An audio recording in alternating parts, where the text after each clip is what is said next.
¿Habíamos quedado aquí o fue en otra parte? Pero esta parte sí me acuerdo que ya hablamos, de la parte en que el aumento de la insulina favorece el depósito de la glucosa en los adipocitos en forma de triglicéridos, ¿verdad? Gracias a la formación del alfa-glicerofosfato. Se eu não me engano, o doutor parou no slide 11. 11. Este. Sí. Bueno, y esta es la misma parte, ¿verdad? La formación de ácido graso de parte de la glucosa a nivel del adipocito, que es un efecto de la insulina, ¿verdad? Bueno, esta parte sí llegamos a hablar, sí, ahora ya me acuerdo. Vamos a tener que las células a nivel del encéfalo, glomérulo de túbulo de la nefrona y los eritrocitos, depende principalmente de la glucosa para su metabolismo, ¿verdad? Si bien ellos también pueden utilizar cetaldehído, ¿verdad? O cuerpos cetónicos para metabolizarlo, no son tan eficientes como las demás células. Entonces, justamente por un proceso evolutivo, tenemos que las células del encéfalo son bastante permeables a la glucosa, independiente de los niveles de insulina, ¿sí? Esto es justamente lo que estuvimos hablando, ¿verdad? Que la insulina favorece el depósito, prácticamente favorece, por un lado, la conversión de la glucosa en ácidos grasos a nivel del hepatocito y a nivel de las células adipocíticas favorece el depósito de estos ácidos grasos y acumulación consecuentemente, ¿verdad? En el caso del hígado, el depósito o la conversión de glucosa a ácido graso se da cuando las reservas de glucógeno se encuentran repletas. Bueno, y el almacenamiento de la grasa a nivel de la célula adiposa, vamos a tener entonces que la insulina va a inhibir la acción de la lipasa, ¿ok? La lipasa es una enzima que se encarga de liberar ácidos grasos de los adipocitos.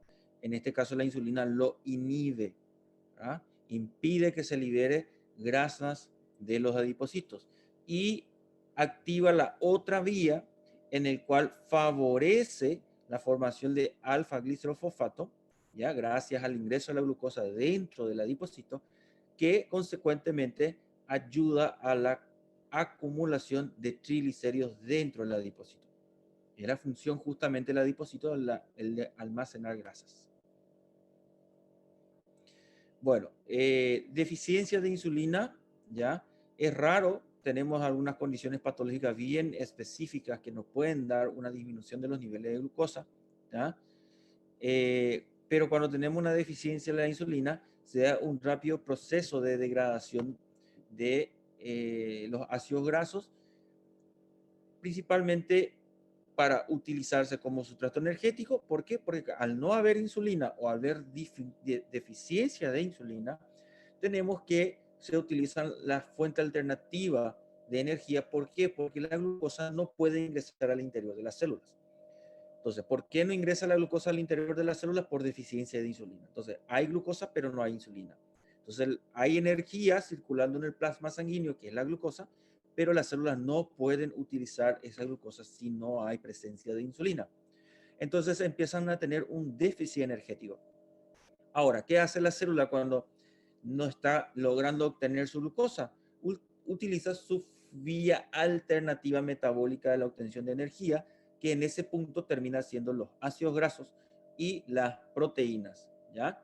Entonces, de esa forma. Y bueno, vamos a tener que en algunos casos los pacientes con diabetes tipo 1 pueden hacernos cetoacidosis diabética, ¿ya? Y la cetoacidosis diabética no es que el paciente no tenga glucosa, hay una enorme hiperglicemia en sangre, es decir, un nivel muy elevado de glucosa, pero esa glucosa no lo pueden utilizar. ¿Por qué? Porque no hay insulina. La glucosa está, pero la glucosa no puede entrar dentro de la célula sin la insulina. Entonces, se acumula la insulina y hace un cuadro de hiperglicemia. Pero eso no es el inconveniente. Tenemos que como no tienen glucosa las células por falta de insulina, empiezan a utilizar ácidos grasos. Y la utilización de ácidos grasos como fuente de energía producen cuerpos cetónicos. De ahí que entra la cetoacidosis diabética, ¿verdad? Bueno, eso por un lado. Por el otro lado, vamos a tener que el cuadro de hiperglicemia, sabemos que la glucosa es una molécula osmótica, entonces también hace un disturbio hidroelectrolítico. ¿Ya? ¿Por qué? Porque empieza a acumularse la glucosa en plasma, es osmótico y empieza a ingresar grandes volúmenes de líquido desde el tercer espacio al espacio intravascular y bueno, todo eso termina afectando el equilibrio hidroelectrolítico, causando cuadros característicos de una cetoacidosis diabética, ¿verdad? Entonces nosotros no podemos dar rápidamente insulina, tampoco podemos cargar rápidamente con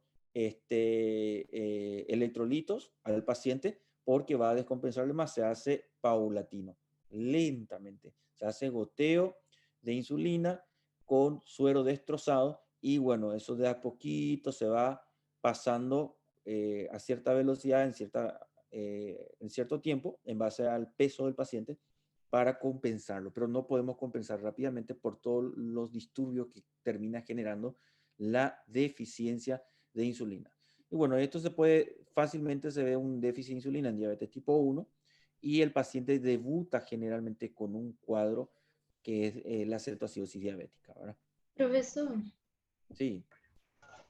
se o paciente utiliza a grasa para produzir energia, não se pode emagrecer também?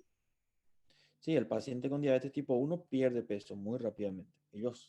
Es más, el paciente con diabetes tipo 1 cuando se da cuenta de que pierde muy rápidamente peso, cuando no usa su insulina, ¿verdad? Ahí ellos a propósito dejan de usar su insulina para perder peso y pierden peso, con el riesgo obviamente que nos pueda hacer una cetoacidosis diabética, pero hay pacientes con diabetes tipo 1 que cuando saben que pueden hacer eso, dejan de administrar su insulina una o dos dosis o disminuye la dosis de su insulina para entrar en cetosis sin hacer ninguna dieta. Ellos entran en cetosis cuando no hay insulina, la glucosa por las nubes, ¿verdad? Y entran en cetosis y pierden peso, ¿verdad?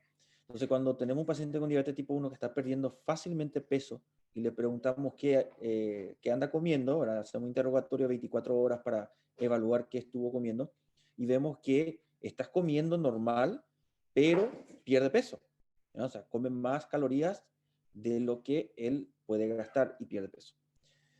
Y ahí ya automáticamente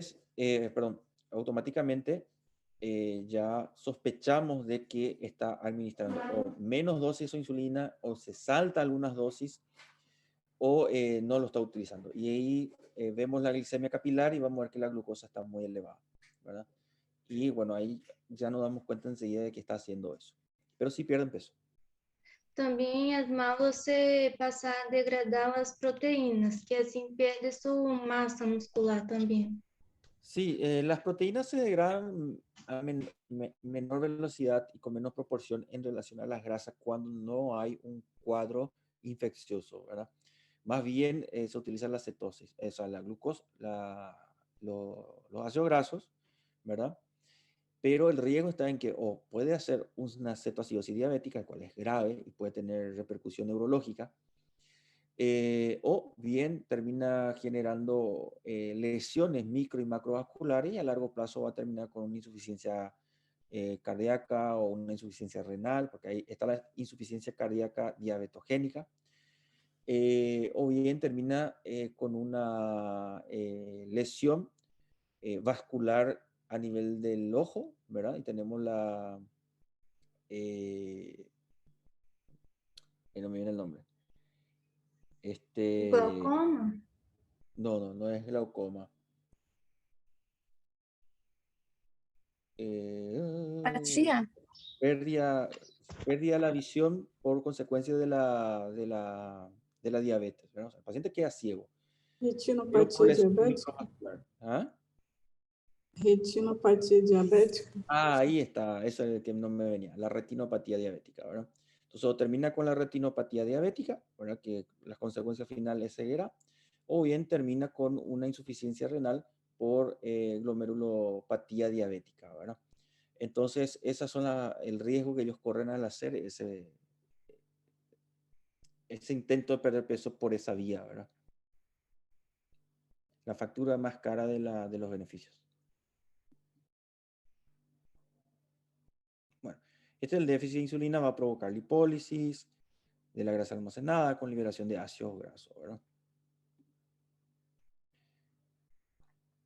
Bueno, ¿qué pasa cuando consumimos de forma exagerada grasas y tenemos disminución de insulina? ¿Ya? Bueno, este es justamente uno de los efectos que se busca en una dieta cetogénica, ¿verdad? Baja en carbohidratos para que haya niveles bajos de insulina y la alimentación es rica en grasa, ¿verdad? Entonces es casi el mismo efecto. ¿Qué pasa? Bueno, en ausencia de insulina, ¿ya? Y en presencia de grasa, se va a activar la vía de la carnitina, ¿ya? A nivel de los hepatocitos, para que se dé el transporte de ácido graso a la mitocondria. Gracias a esta vía, vamos a tener que las mitocondrias van a empezar a, por beta oxidación de los ácidos grasos, producirnos acetilcoenzima A, que va a condensarse como el ácido cetoacético, y ese ácido cetoacético va a liberarse a la circulación para que todas las células puedan utilizar ese ácido cetoacético como sustrato de energía en lugar de la glucosa. Entonces, esa es la fuente de energía que nos puede aportar los ácidos grasos. ¿Ya? Bueno, ahora, una vez que las células utilizan el ácido cetoacético, van a dar desechos metabólicos y ahí es donde tenemos la acetona por un lado y la hidroxibetabutírico, ¿verdad? Los dos son cuerpos cetónicos, en resumen, ¿verdad? Beta hidroxibutírico y la acetona. O sea, a ver, acá. Entonces se condensa como ácido cetoacético, se libera y esto cuando es metabolizado por las células, que ya no va a ser el hepatocito, entonces se libera a circulación a sí mismo como ácido cetoacético. Y todo el organismo empieza a utilizar el ácido cetoacético como sustrato energético. Y bueno, una vez que obtuvieron su energía del ácido cetoacético, el desecho metabólico resultante termina siendo la acetona y el beta hidroxibutírico. Sí. Ahí está. ¿Okay? Bueno, este efecto, este es el mismo efecto que nosotros buscamos provocar en un paciente cuando, bueno, se le da la dieta Atkins, ¿verdad?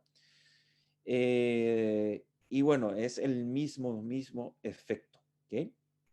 Este mismo efecto de lo que pasa en un paciente con diabetes tipo 1, donde no hay insulina, y que comen normalmente y, bueno, fácilmente ellos entran en lipólisis y, bueno, se libera cuerpos cetónicos.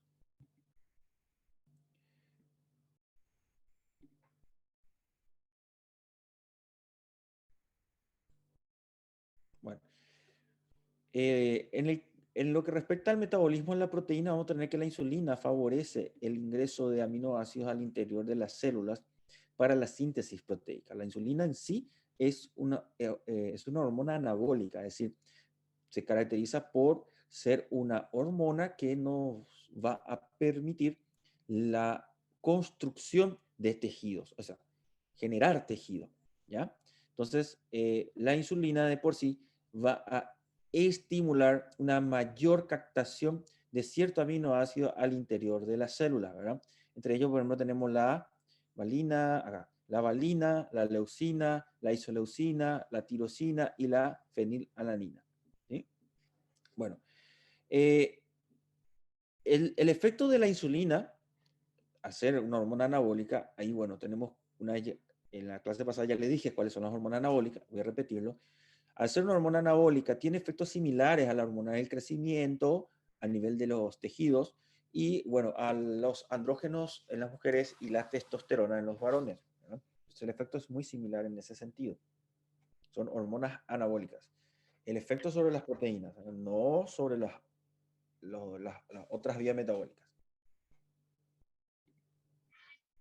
Profe, permiso. Sí. Profe, sacaste el link para ingresar al Zoom y no el de la asistencia. Ahora estamos nosotros sin link para entrar a la reunión. Bueno, espérame que voy a mirar.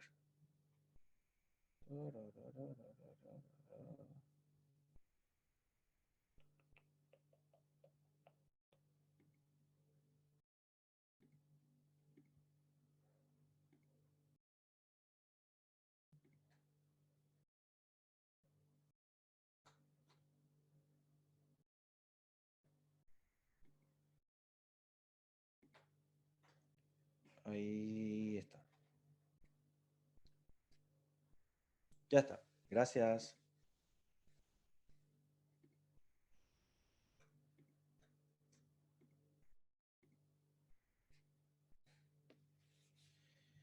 Ok. Bueno, vamos a seguir. Ya está. Ya solucioné. Gracias. Así como la hormona del crecimiento favorece la síntesis proteica, al ser una hormona anabólica, el mismo efecto va a tener la insulina, va a favorecer la síntesis proteica. Las características en comunes que tienen las hormonas que son clasificadas como anabólicas es que todas ellas van a activar la vía mTOR, ¿ya?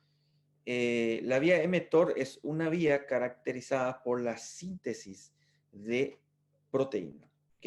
Una ruta metabólica que tienen todas las células, en el cual cuando se activa la ruta metabólica, el mTOR, a nivel del núcleo se da la copia de ADN, transporte del ARN mensajero fuera del núcleo a través del poro, ensamble el ribosoma 3060 y transcripción del ribosoma con la consecuente síntesis de plegamiento de aminoácidos para la formación de proteína. Un mayor transporte de proteínas al retículo endoplasmático para la glicación y el empaquetamiento, y bueno, mayor síntesis y producción de enzimas. Todo eso son características comunes que comparten todas las hormonas anabólicas. Aparte de todo eso, vamos a tener que también favorece la captación y el transporte de aminoácidos a las células. ¿Ya? Entonces, eso por un lado. Luego tenemos que aumenta la absorción de aminoácidos a nivel del aparato digestivo.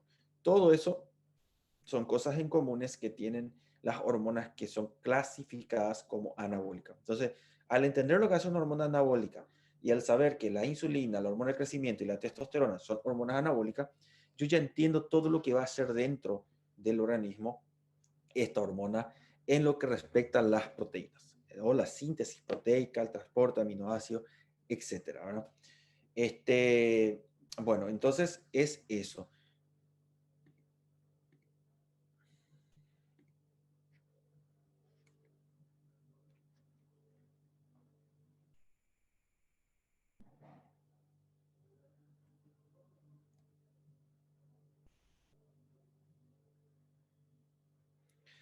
Dentro del hígado ya le mencioné en la clase pasada que, bueno, va a favorecer la gluconeogenia y la glucogenólisis.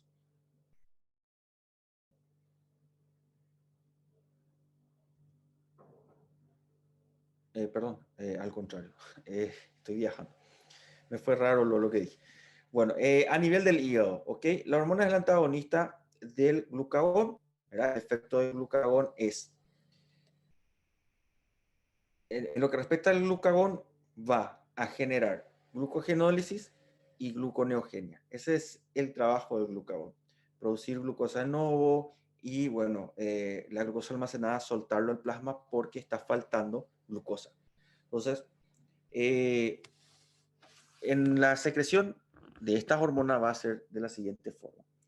Caen los niveles de glucosa, esa caída del nivel de glucosa va a hacer que caiga también los niveles de insulina y va a empezar a aumentar los niveles de glucagón.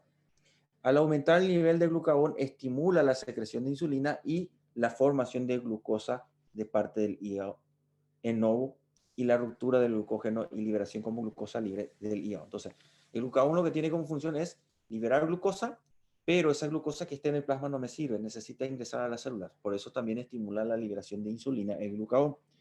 Pero en el caso de la insulina responde exclusivamente a los niveles de glucosa. ¿Qué quiere decir? Que si aumenta los niveles de glucosa, me aumenta los niveles de insulina. Pero la insulina me suprime la secreción de glucagón y me suprime la producción de gluconeogenia a nivel del hígado. ¿Ya? Disminuye automáticamente la actividad de estas enzimas. ¿Por qué? Porque la intención de la insulina es bajar los niveles de glucosa. ¿Ya? Y bajar los niveles de glucosa se logra justamente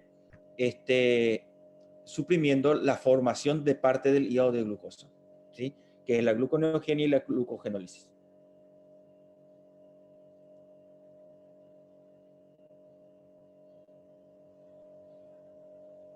Isso parece feedback negativo, professor. ¿Cuál? Feedback negativo. A nivel de los niveles de la glucosa con la insulina, sí. Y la gluconeogenia y la glucogenólisis también, ¿verdad? Ambas son rutas de la glucosa, justamente, ¿verdad? La insulina su función principal es controlar los niveles de glucosa en plasma, ¿verdad? Entonces, la principal función es esa. Obvio que cumple varias otras funciones, pero la principal es controlar niveles de glucosa en plasma. Entonces, cae niveles de glucosa, aumenta niveles de glucagón, aumenta producción de glucosa de parte del hígado, el glucagón, y empieza a aumentar los niveles de insulina también. Sin embargo, como le digo, cuando los niveles de glucosa están muy elevados en el plasma, eso suprime la secreción de glucagón, aumenta los niveles de insulina y bueno, la insulina hace que toda la glucosa ingrese al interior de las células para que bajen los niveles en el plasma, pero también suprime o disminuye la síntesis en el hígado, ¿ya? Es un mecanismo de retroalimentación negativa en lo que respecta a la gluconeogenia, la glucogenólisis y los niveles en plasma de glucosa. Pero sí, así mismo hace. Es un feedback negativo.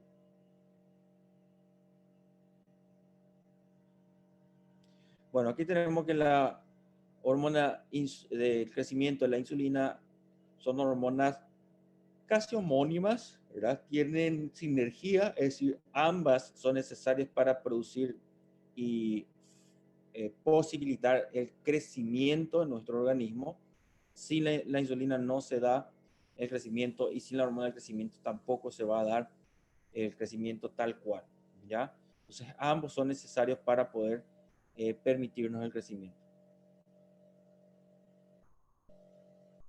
Bueno, en cuanto al mecanismo de secreción de la insulina, nosotros vamos a tener que a nivel del plasma aumenta los niveles de glucosa.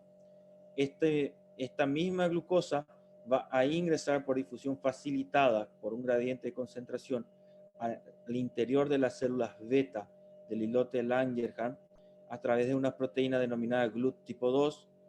El aumento de la glucosa en el interior de la célula va a hacer que comience a aumentar la glucosa 6-fosfato, ya por un proceso enzimático. La glucosa es fosforilada y al ser fosforilada tenemos la glucosa 6-fosfato. Esta glucosa ya no puede salir del interior de la célula. Ya una vez fosforilada ya no sale. Y ahí ya por beta oxidación tenemos que la glucosa 6-fosfato genera un aumento del ATP en el interior de las células beta del islote de Langerhans, ¿ya? Esto va a generar una mayor actividad de un canal de transporte primario de protones de hidrógeno, ¿ya? ¿Sí? Entonces vamos a tener que al cerrarse estos canales, ¿sí? Al estar cerrados estos canales, impide que la membrana pueda regular su potencial, ¿ya? Si ustedes se acuerdan, cuando se preguntaba cuál es el principal ion implicado en el valor de potencial de membrana en reposo, y teníamos la ecuación de Goodman que contemplaba todos los iones, ¿verdad? Pero prácticamente el ion principal que estaba implicado en mantener niveles negativos de potencial de membrana en reposo era los canales de fuga de potasio, ¿ya? Esos canales de fuga de potasio era lo que mantenían el potencial de membrana en reposo y eran necesarias para mantener ese potencial en reposo. Al cerrarse los canales de fuga de potasio, tenemos que empezar a haber una acumulación de potasio en el interior de la célula porque no puede salir para regularizar el potencial de membrana en reposo, y la acumulación de potasio termina generando la despolarización. ¿Por qué? Porque es carga positiva que tendría que salir para mantener negativo el potencial de membrana en reposo. Al no poder salir, hace que el potencial de reposo se acerque al umbral. Cuando llega al umbral se despolariza la célula. La despolarización de las células termina generando permeabilidad a los canales de calcio.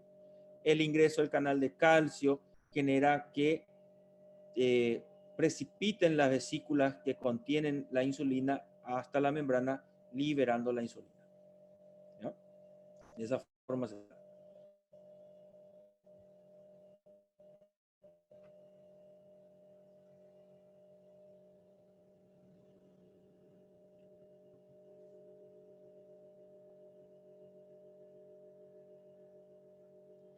Bueno, en lo que respecta a la liberación de insulina, vamos a tener que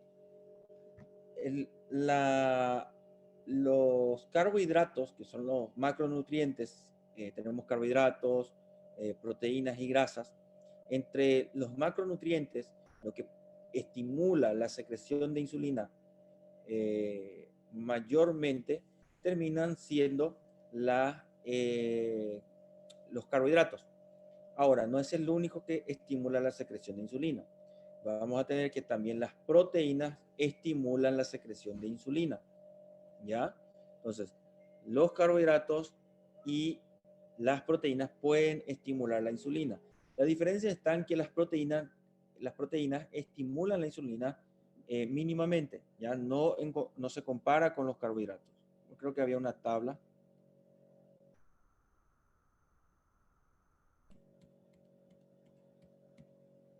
No, hay una tabla.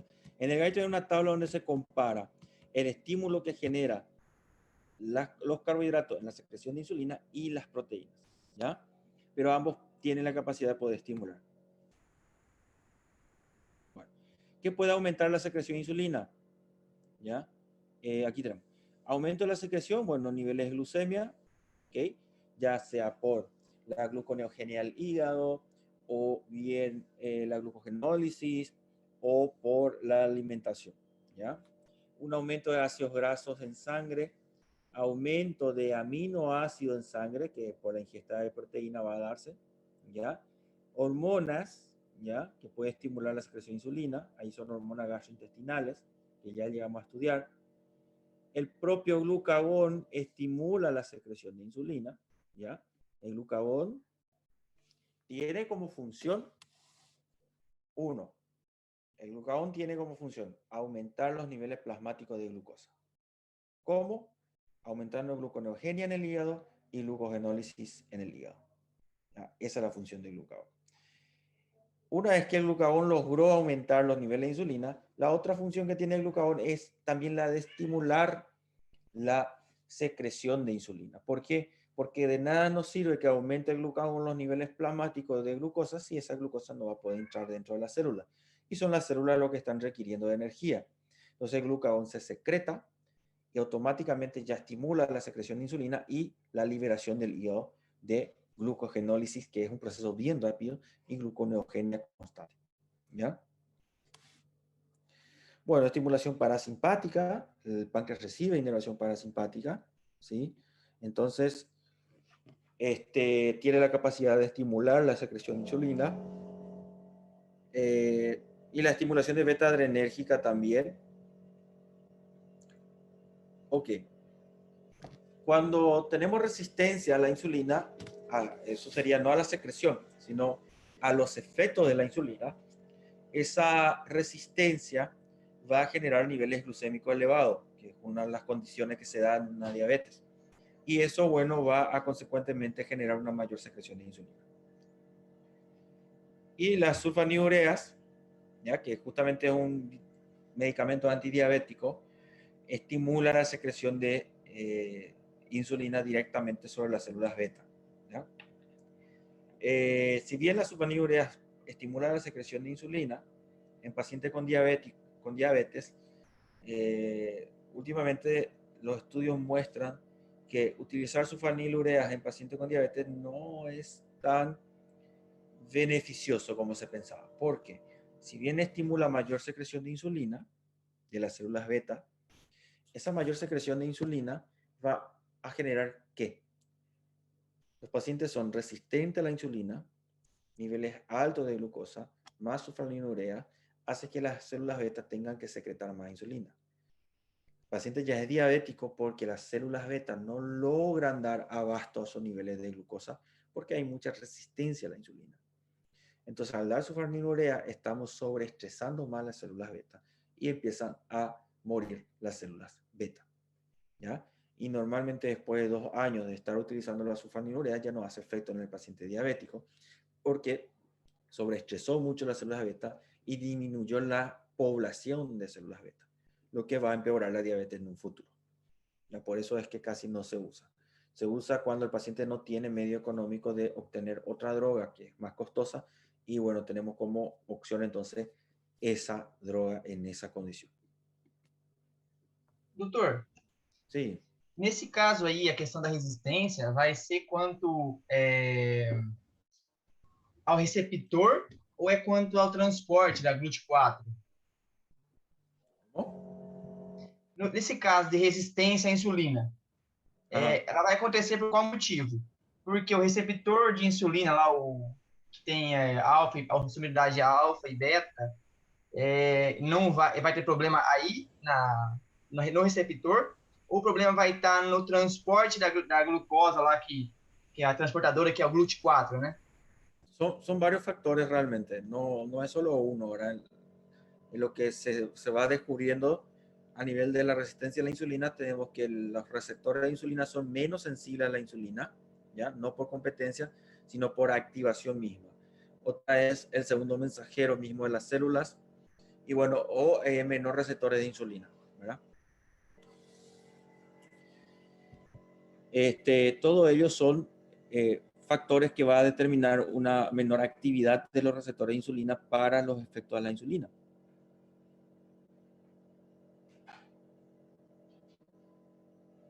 Bueno, en función de glucagón ya vimos, ¿verdad? Ya hablé bastante sobre las funciones del glucagón.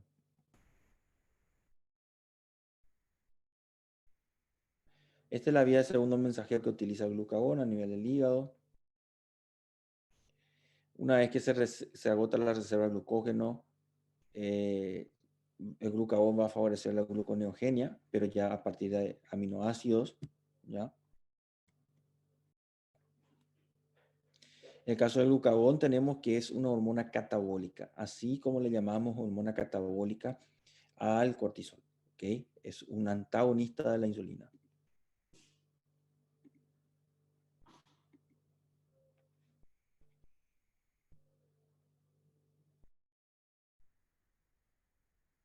Bueno, la somatostatina es una sustancia que tiene un efecto similar a la hormona del crecimiento, ¿ya? Entonces, vamos a tener que la somatostatina se va a estimular por un aumento de los niveles de glucosa, así como lo hace la insulina, ¿ya?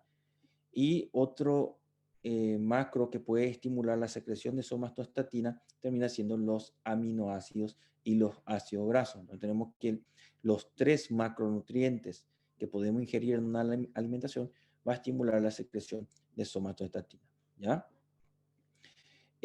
Ahora, ¿qué efecto tiene la somatostatina? La somatostatina actúa sobre la hormona del crecimiento. Ay, perdón. Sobre la insulina, ¿ok?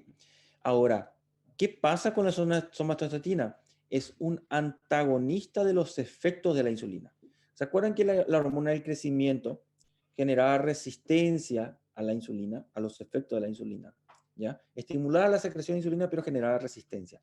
Bueno, la somatostatina es un similar a la hormona del crecimiento.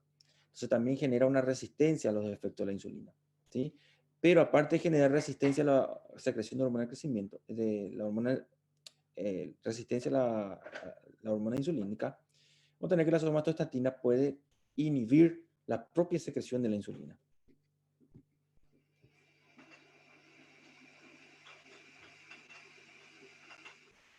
No tengo más. Bueno, no sé si yo pensé que había más cosas.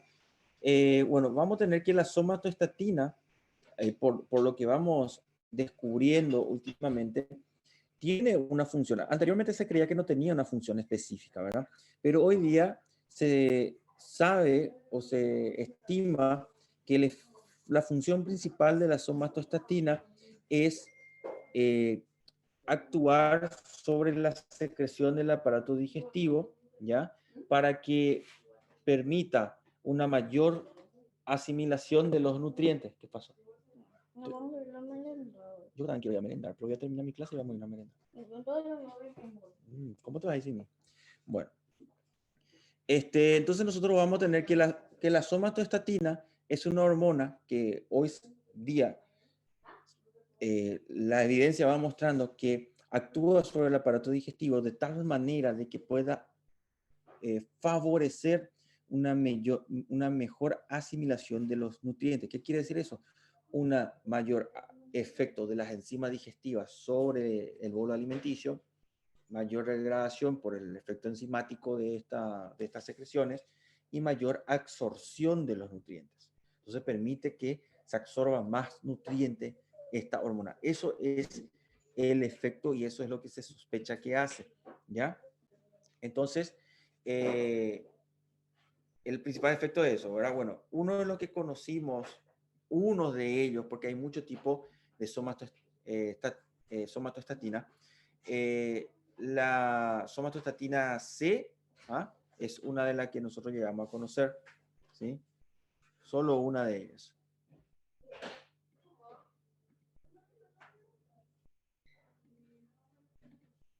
Doutor, aí nesse caso, a somatostatina vai inibir a vesícula biliar, como está escrito aí no tópico que acabou de dizer, né? Mas aí a CCK vai estimular isso? São antagonistas aí. La secretina es el que va a hacer ese efecto, ¿verdad? La somatostatina es, en el caso de la somatostatina ¿se acuerdan que había el inhibidor de la motilidad gástrica?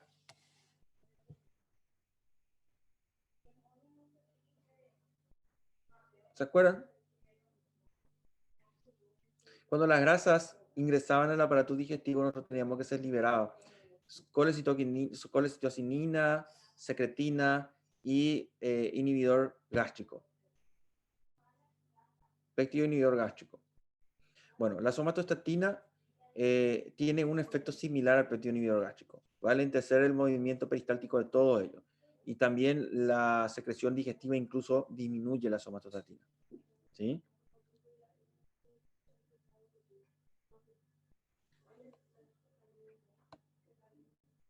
No sé si me entendieron o...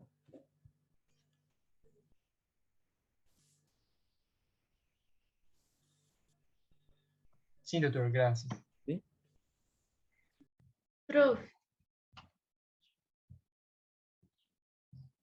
Profesor. Sí, te escucho. Entonces, por isso que a somatostatina auxilia na absorção de los alimentos, porque queda mais tempo em tubo digestivo. Justamente queda más tiempo en el tubo digestivo, ¿verdad? Inhibe la motilidad, también inhibe algunas secreciones del aparato digestivo, pero lo que hace es que permanezca más tiempo en el tubo digestivo el alimento, ¿verdad? Y eso ayuda a que se absorba mejor. Aparte que de eso, también tenemos que permite que el alimento que ingerimos esté más tiempo en contacto con la microbiota intestinal y nos facilita la producción de algunas grasas, ¿verdad? De cadenas cortas, ácido graso de cadenas cortas, que es, las bacterias producen eso, ¿ya? Y también algunas vitaminas.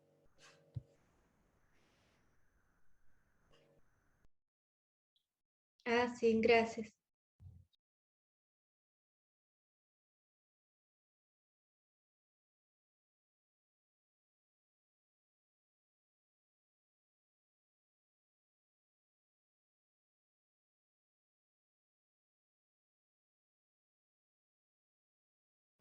Doutor, voltando um pouco aqui na pergunta que eu fiz anteriormente. A Sí, te escucho. secretina vai ser quanto ao quimo ácido, né? E a CCK vai ser como quando tem um quimo muito rico em graxa, né? E, Grasa y proteínas. sim, nesse caso, aí a somatostatina vai inibir nos dois casos, isso? Tanto o pâncreas Eh, quanto a vesícula biliar. Todo, todo. Vía biliar y todo. Perfeito, graças.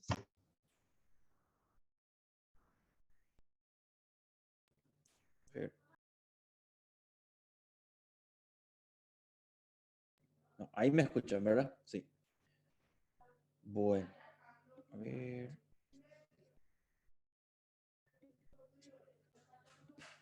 Hay yo tiempo solo para hablar de páncreas. Bueno, vamos a dejar por acá. Vamos a seguir lunes, vamos a seguir con paratormona. ¿Okay? Igualmente vamos a hablar de paratormona.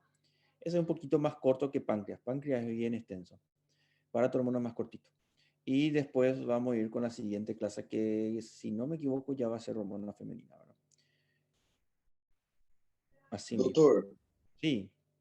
seria possível só abrir assistência? Porque na minha cidade que acabou a energia, eu não consegui marcar. Bueno.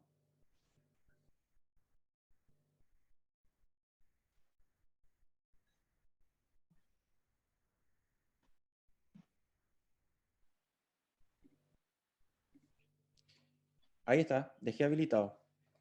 Tá, graças.